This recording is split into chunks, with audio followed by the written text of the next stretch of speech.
خالد چشتی صاحب، جو آپ کی اور میری پہلے بھی اس حوالے سے بات ہوئی ہے، ریممبر کہ ہم پریزیڈنٹ ٹرمپ کی جو سٹیٹمنٹس ہیں یا ان کے جو بیانات ہیں، ساری سفارتی کوششوں میں جس میں پاکستان ایک بہت بڑا سٹیک ہولڈر رہا ہے، اس کو کہیں نہ کہیں ڈینجر میں ڈالنے کی ان سٹیٹمنٹس نے کوشش کی ہے. اور لاسٹ جو ٹویٹ تھی یا جو ان کی سٹیٹمنٹ تھی، دیٹ واز ویری الارمنگ. اس کی وجہ سے بہت زیادہ پینک بھی ایک کریٹ ہوا رہا کہ اب پتہ نہیں اگلا سٹیپ کیا ہوگا. فارچونیٹلی یہ جو سٹیپ لیا گیا اور جس میں پاکستان کا ایک رول ہے، میں چاہوں گی اس پہ ذرا آپ ہماری جو یہ جیت سمجھی جا رہی ہے اور جو ہے بھی اٹ سیلف، اس پہ آپ کا کیا تجزیہ ہے؟ دیکھیے، جب یہ مذاکرات شروع ہوئے تھے، میرا تو اس وقت ماننا یہی ہے کہ پاکستان کا اس ٹرسٹ کو گین کر لینا ان ملکوں کے اتنی ڈائیورجنٹ جن کے ظاہر خیالات تھے، ملٹری آبجیکٹیوز تھے، وکٹری کی اپنی اپنی ڈیفینیشن تھی کہ کس کو وہ وکٹری کہیں گے اور کس کو وہ شکست کہیں گے. اس سارے دورانیے کے دوران پاکستان کا اتنا ریلیونٹ ہونا، اتنا اپنی آپ کو ویلیو ایڈ کروا لینا ان کی نظروں میں، یہ بہت بڑا ایک کامیابی تھی ملٹری اور پولیٹیکل لیڈرشپ دونوں کی. اس کی وجہ یہ ہے کہ دیکھیے، ایک طرف ایک سپر پاور ہے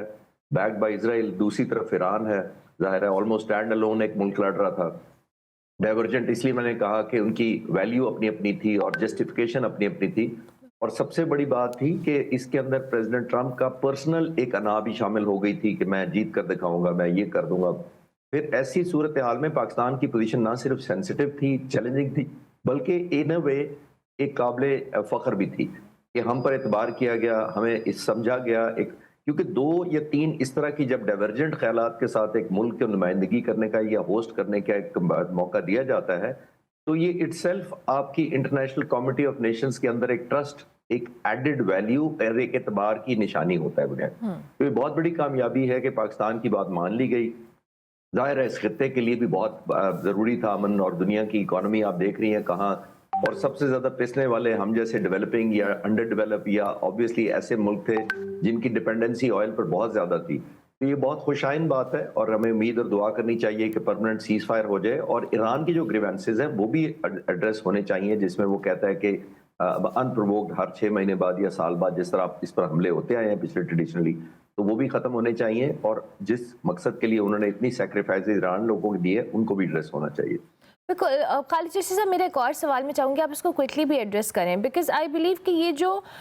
ایران کا معاملہ ہے، اب ظاہر ہے امریکہ نے جس طریقے سے آل آؤٹ جا کر اس چیز کو کیا، اور ہم کل ڈسکشن بھی کر رہے تھے کہ ایک پائلٹ کو بچانے کے لیے اگر 200 فوجی آپ نے میدان میں اتار دیے ہیں،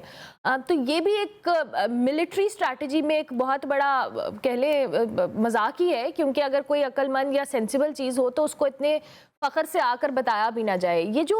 ڈیلوژنل اپروچ رہی ہے پریزیڈنٹ ٹرمپ کی سارے معاملے میں، اس میں ود ان دا امریکہ، تو میں کاظمی صاحب سے پوچھوں گی کیا سینٹیمنٹ ہے. میں چاہوں گی انٹرنیشنلی، بیکاز ایک سپر پاور جس کو ہم کنسیڈر کرتے ہیں، ان کی یہ ملٹری اپروچ ہونا یا اٹ سیلف اس طرح کی اسٹیٹمنٹس دینا، یہ بھی ایک بڑی الارمنگ چیز ہے کہ آئندہ آنے والے دنوں میں، سالوں میں یا مہینوں میں یہ چیز بہت زیادہ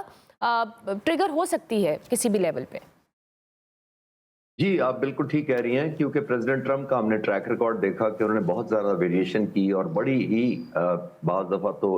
اتنی زیادہ سیریس بات بھی نہیں لگتی تھی. کیونکہ آپ نے دیکھا کہ 28 فروری کو جنگ شروع ہوئی، پہلی مارچ کو انہوں نے کہا کہ میں جنگ 4 ہفتے میں ختم کروں گا. 2 مارچ کو ویری نیکسٹ ڈے انہوں نے کہا 6 ہفتے چل سکتی ہے اور شاید اس سے بھی لمبی، اس کے لیے ہم تیار ہیں. پھر انہوں نے 19 مارچ کو کہا کہ میں چاہوں تو 2 سیکنڈ میں جنگ بند کرا سکتا ہوں. پھر اسٹریٹ آف ہارموز بند ہو گیا تو انہوں نے 23 مارچ کو کہا کہ میں اسٹریٹ آف ہارموز اگر نہ کھلوایا، ایران نے نہ کھولا 48 گھنٹے میں شدید بمباری کروں گا. پھر اگلے ہی دن کہا کہ ہمارے بڑے اچھے مذاکرات چل رہے ہیں. تو آئی تھنک ان کی جو اس میں فلیکسیبلٹی نظر آئی ہے، جس کو میں کہتا ہوتا ہوں اکثر کہ ان کی جو انسرٹنٹی ہے وہی سرٹنٹی ہے، اور وہ انسرٹنٹی کو as a tool of strategy یا بارگین کے طور پہ یوز کرتے ہیں. اور یہ کل بھی رات کو میں کچھ چینلز پر تھا تو مجھ سے پوچھا گیا کہ آج رات بمباری شروع ہو جائے گی، تو میں نے کہا جی میں پریڈکشن تو نہیں کرتا، میرا تجزیہ یہ ہے کہ شاید سیز فائر ہو جائے، کیونکہ پریزیڈنٹ ٹرمپ نے ایک اتنی زیادہ سیریس کانسیکوینسز ایران کو بتائے ہیں تاکہ وہ سیز فائر پر راضی ہو جائے. تو میں نے کہا یہ اپوزٹ ورک بھی کر سکتی ہے کہ نیگوسیشن کے اندر اس طرح کی پوسچرنگ،